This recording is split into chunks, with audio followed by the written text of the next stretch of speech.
Hello, everyone. I decided to do a show particularly on a topic that came up recently when I stumbled on the secret covenant of the Illuminati. And I started looking at it and saying, this really feels familiar to me. Now, I know that one of the author or someone that posted it on Facebook, I believe, said that, I'll read exactly what they said. I do not know if the information in the secret covenant is authentic. However, if the Illuminati were to create a secret agreement, this is the kind of information they would write on their secret agreement. Well, some of the stuff sounds a little bit more current, and whether or not it's very possible that it was done at an earlier time. In 1776, there was an individual by the name of Adam Weishaupt, and he was Bavarian, and so he's the one that I believe started the secret society, or what we call the Illuminati, which actually means the illumined ones. And my concern was that this group, there's a lot to be said about this. The secret covenant, when I listened to it, I was thinking about all the different things that have happened to us in our society and how things are consistently transforming in this direction, if not all of these elements are very present today. And so many people are going through some difficult struggles, and we're getting accustomed to some of the difficulties that were presented. Whether or not, like I said, that they had written it or not, it's quite telling and very visible in our current situation. The reason why I'm addressing this is because in 2011 I wrote this book, and it's called Macabre: Short Stories and Poems from the Other Side, and all of this, the entire book was channeled.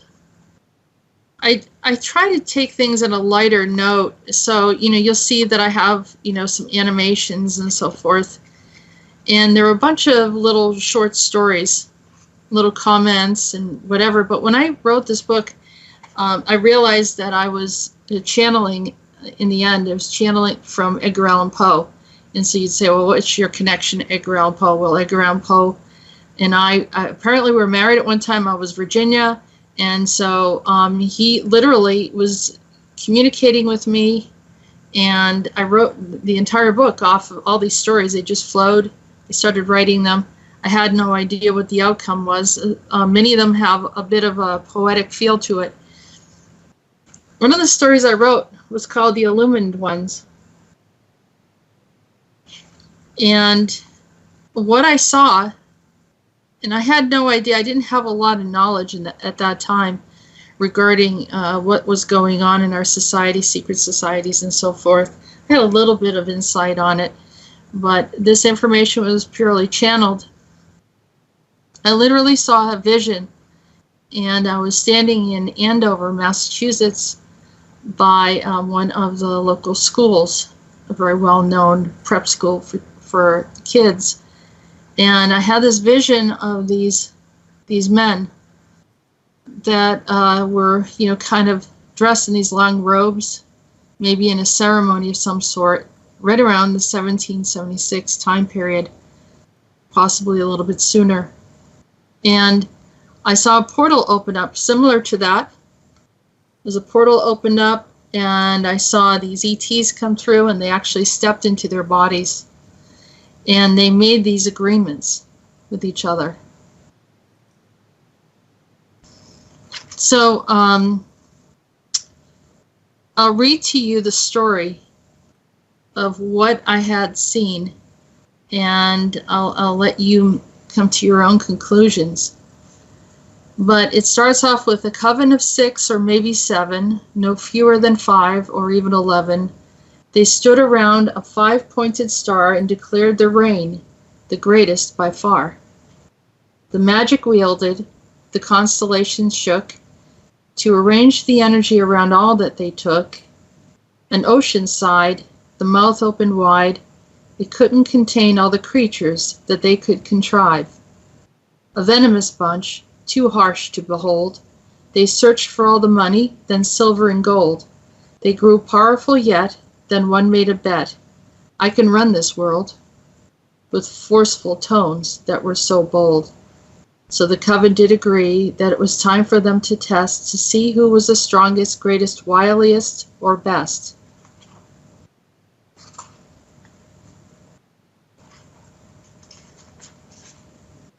They tossed marked sticks on the ground for divination and retrieved echo sounds from the ley lines formed during creation. Then each one stood in place to see who gained the most power. Only one came in ahead, but not by much, to claim the power. So they joined their forces and chose to share the power among them. Each man took a continent and broke line and a borderline between each of them. A record of events took place that would spin in time and could not be erased. A portal would open up, the blackest maze. Then, one at a time, the dark creatures were raised. They stood across each man in a row and told them all the things that he should know. Then each one attached to each person's side and became his new force to help him speak and decide. One at a time did they depart to do their sinister work from their wicked minds. The earth became dim and clouded within the blackness of energy that clung deep within their sin. There was no remedy in sight as the humans took flight. There were battles and wars. All the humans were led by this unseen force. Some waged against neighbor, some killed their own brothers, some fought for religion, and others their lovers. A hatred grew that no one ever knew, and it wasn't originally in their hearts to do. Each lifetime passed and darkness collapsed as the people began to see through the thick veil of untruth. The lies and deception, the hidden agendas, the horrible greed, the violation against humankind's connection to a holy seed. Little by little, the darkness lifted.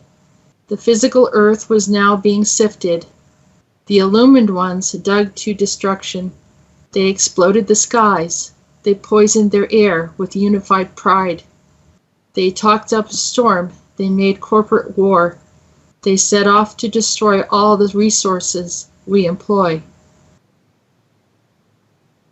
The water had been laid to waste, or waste was then water. Don't worry or be in haste. The population can survive without water, the illumined one said. We have the answers to all your worries. We care for all people. Our desire for you is honorable. Let go of your thoughts. Let go of your cares. We have more power than we will ever share. Don't fight our system. No need to worry. We can destroy the planet, and you can still keep on living. Then the light of the moon and the light of the stars began to rebel the wicked deeds of these creatures in their power. Their power began to diminish, and their reign seemed to be finished as the wicked ones fled deeper into the hollow of the earth. The illumined one said, "We don't need your cosmic power. We have fed enough greed, hatred, lies, and wars upon the people. Their minds are now corrupted, and it is now their hatred that feeds us double." Still, the power had diminished, but it wasn't quite over. The people began to create their own emptiness and disasters. Their thoughts began to magnify the lies and the misery. It wasn't until someone realized that magnified love was powerful when multiplied times 3.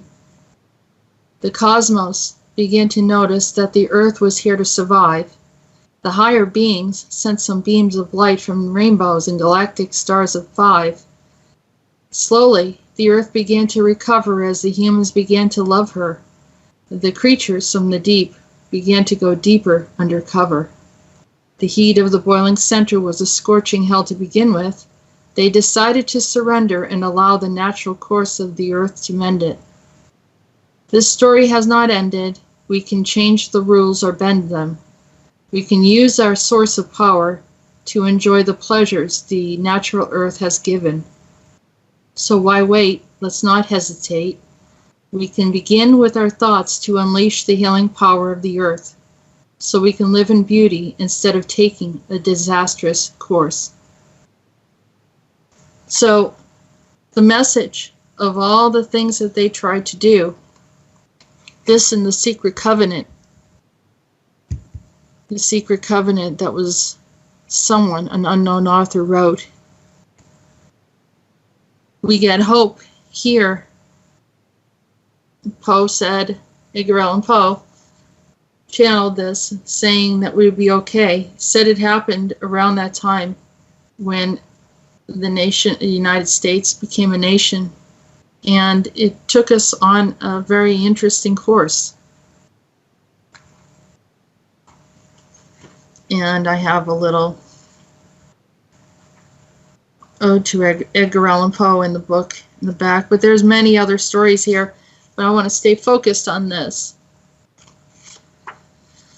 So I'm going to read the Secret Covenant, and it is, whether or not it is authentic, who wrote it, I think it's quite telling.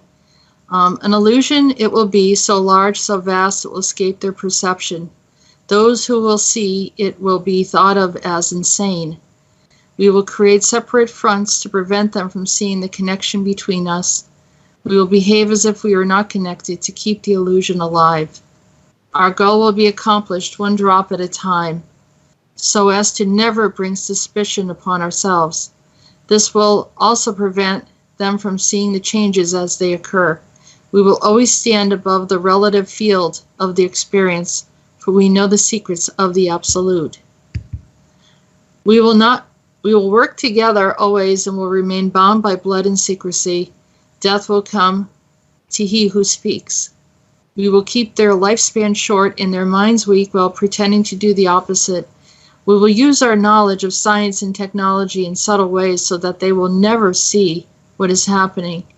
We will use soft metals, aging accelerators, and sedatives in food and water, also in the air. They will be blanketed in poison everywhere they turn. The soft metals will cause them to lose their minds. We will promise to find a cure from our many fronts, yet we will feed them more poison. The poisons will be absorbed through their skin and mouths. They will destroy their minds and reproductive systems. From all this, their children will be born dead, and we will conceal this information. The poisons will be hidden in everything that surrounds them, in what they drink, eat, breathe, and wear. We must be ingenious in dispensing the poisons, for they can see far. We will teach them that the poisons are good, with fun images and musical tones. Those they look up to will help. We will enlist them to push our poisons. They will see our products being used in film and will grow accustomed to them and will never know their true effect. And when they give birth, we will inject poisons into the blood of their children and convince them it is for their help. We will start early on, when the minds are young. We will target their children with what children love most, sweet things. When their teeth decay, we will fill them with metals and will kill their mind and steal their future. And when their ability to learn has been affected, we will create medicine that will make them sicker and cause them other diseases, for which we will create yet more medicine. We will render them docile and weak before us by our power. They will be depressed, slow, and obese, and when they come to us for help, we will give them more poison. We will focus their attention towards money and material goods, so that the many never connect with their inner self. We will distract them with fornication, external pleasures, and games, so that they will never be one with the oneness of it all. Their minds will belong to us, and they will do as we say. If they refuse, we shall find ways to implement mind-altering technology into their lives. We will use fear as our weapon. We will establish their governments and establish opposites within. We will own both sides. We will always hide our objective but carry out our plan. They will perform our labor to us, and we will prosper from their toil. Our families will never mix with theirs. Our blood must be pure always, for it is the way. We will make them kill each other when it suits us. We will keep them separated from the oneness by dogma and religion. We will control all aspects of their lives and tell them what to think and how. We will guide them kindly and let them think that they are guiding themselves. We will foment animosity between them through our factions. When a light shall shine among them, we shall extinguish it by ridicule or death, whichever suits us best. But if they ever find out that they are our equal, we shall perish then. This they must never know. If they ever find out that together they can vanquish us, they will take action.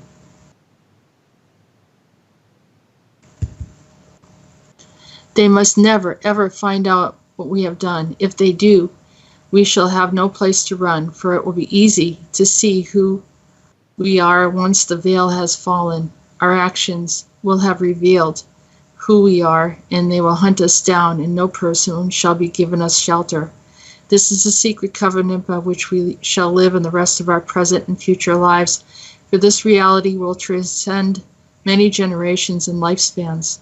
This covenant is sealed by blood, our blood, we, the ones who from the heaven to earth came. This covenant must never ever be known to exist. It must never ever be written or spoken of, for it is the consciousness it will spawn, will release the fury of the prime creator upon us, and we shall be cast into the depths from whence we came and remain there until the end of time of infinity itself. And I believe that's the end of it. Now, what's interesting about this is they talk about some of the similar stuff that I wrote about in 2011, and I never read this before until recently, and I thought it was quite interesting that some of the information correlates. The other part that I thought was interesting is during the 1700s, and even, maybe even before that, it's the effects of metals were commonly known to them, and that this is where you get the term the Mad Hatter. They would use heavy metals and other types of chemicals in hat making, and the hatter, the person that created hats, would use these chemicals and be exposed to these metals, and so that's where they got that saying. And not far from where I live, and there's a place called Amesbury, Massachusetts, and they had like a whole place where they would make hats. So there was a lot of Mad Hatters around here. I guess being New England picked up a lot of things from Europe. And also it was known that some people believe that the witch trials were also affected by the lead poisoning that was in the plates and silverware and some other things. So there were some serious issues. They were well aware what these metals did. So then they incorporated that into the practice of dentistry, which then, of course, we absorb it directly. And how many people don't know that they should be doing some removal of heavy metals, and also not taking in these mercury-laden fillings that we've been having, and that's just one thing. Oh, of course, we know about chemtrails and all this other stuff. So we want to stay clear, want to acknowledge this, and also know that those that originally were influential in this, they refer to them as being immortal. The entities that stepped into their bodies were immortal. The humans were not. They took over their bodies. They really did some damage to the planet. That's why they're very disinterested in the outcome of humanity, because they're not thinking as a human. So we need to be more aware, more awake. Don't expect others to do things for us, do it for ourselves. And also trust that, as Edgar Allan Poe had shared with me the outcome, I believe that's the outcome for these creatures that have come in and hurt humanity. The other part is there are many other stories here. I keep on finding different things that are coming up and happening on the planet. So I'm grateful that the book is available on Amazon if someone's curious about it. It's called, here again, I'll show you the cover, Macabre, Short Stories and Poems from the Other Side. It's not my primary income, but it does have information here, and it would be helpful if you're interested. So thank you for listening. I appreciate you allowing me to share at this time, and thanks for your support. Have a good day.